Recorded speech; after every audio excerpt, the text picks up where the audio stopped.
change, pardon the pun, the whole complexion of America. Am I wrong? No, you're right. The second thing, they want to break down the white Christian male power structure of which you're a part, and so am I. And white supremacists may find my next guest offensive.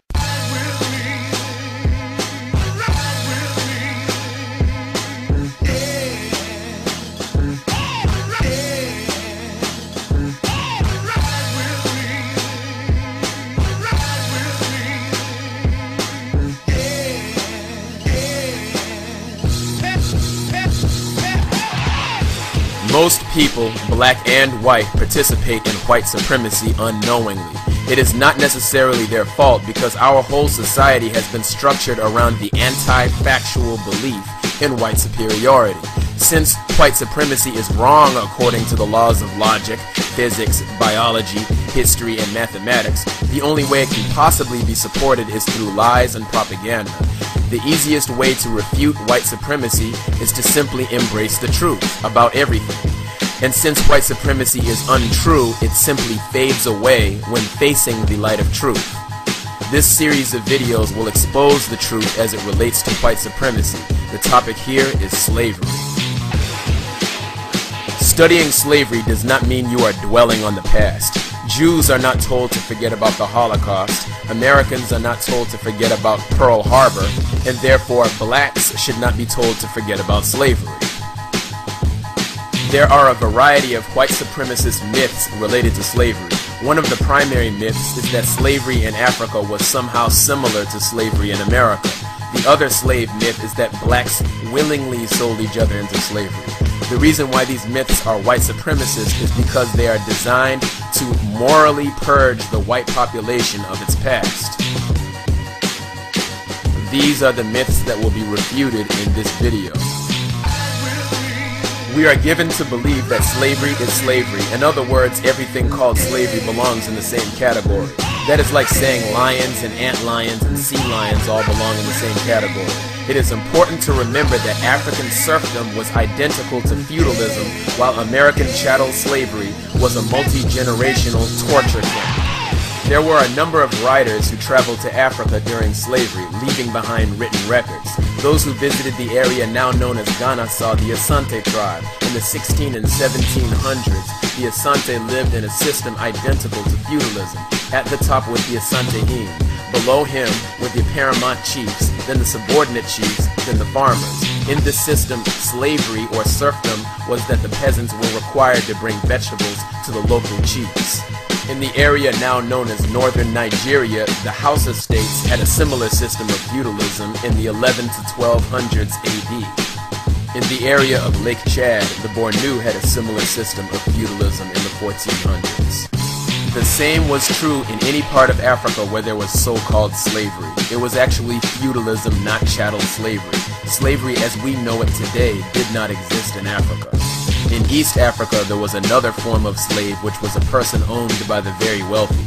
They were known as the Abid. Their high price made the market much smaller than the slave market in America. To illustrate the difference between the Abid and the American chattel slave, the Abid lived a life similar to the character Jeffrey from The Fresh Prince of Bel-Air, while the American chattel slaves lived a life similar to a victim in the Saw movie series. In short, it is misleading and inaccurate to say that blacks were already slaves in Africa. There was only one place in Africa where slaves were economically important. That was in the Songhai Empire's capital city of Gayo in the 1500s. Nowhere else and no when else did African serfdom involve forced agricultural and industrial labor. People who visited Africa were shocked at how humane African serfdom was compared to chattel slavery.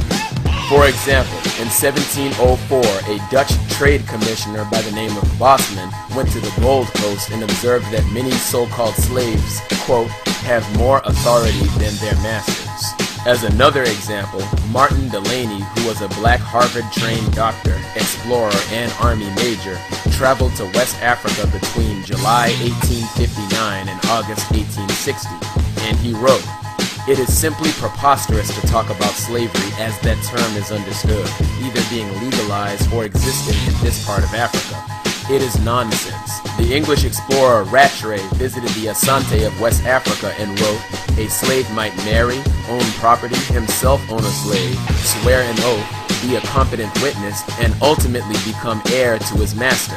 Slaves had the ordinary privileges of an Asante free man."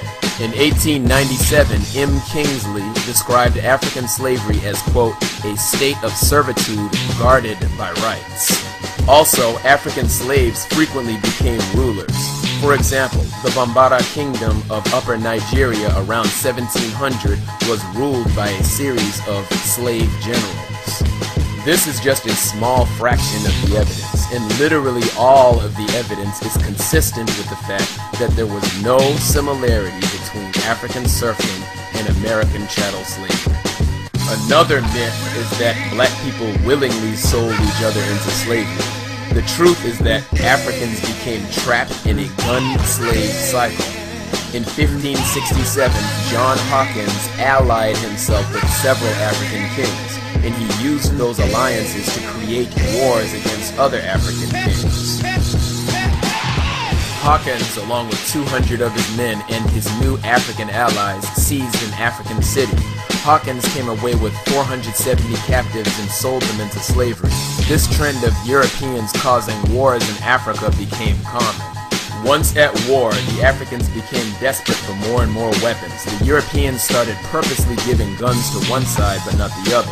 This was done to throw off the military balance of the area and to initiate a gun slave cycle. Once they gave guns to one side, they then sold guns to the other side. When they sold guns, they did not take money. They only took humans in exchange for guns. Thus, the only way to get more guns was to sell humans. This trend continued on so long that the British government and East India Company became wealthy from the sale of guns to desperate Africans. By the time chattel slavery reached its peak, Birmingham, England was sending 150,000 guns into Africa annually.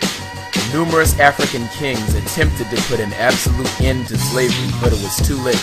They had already allowed themselves to be tricked by their enemy, and as a result, they watched their civilization get torn to pieces. Black people sold each other into slavery for self-protection, not for profit. We allowed ourselves to be tricked then, and we often allow ourselves to be tricked now. The purpose of reviewing our history is to learn lessons from our history. Whether or not history repeats itself depends on you. The choice is yours. Peace.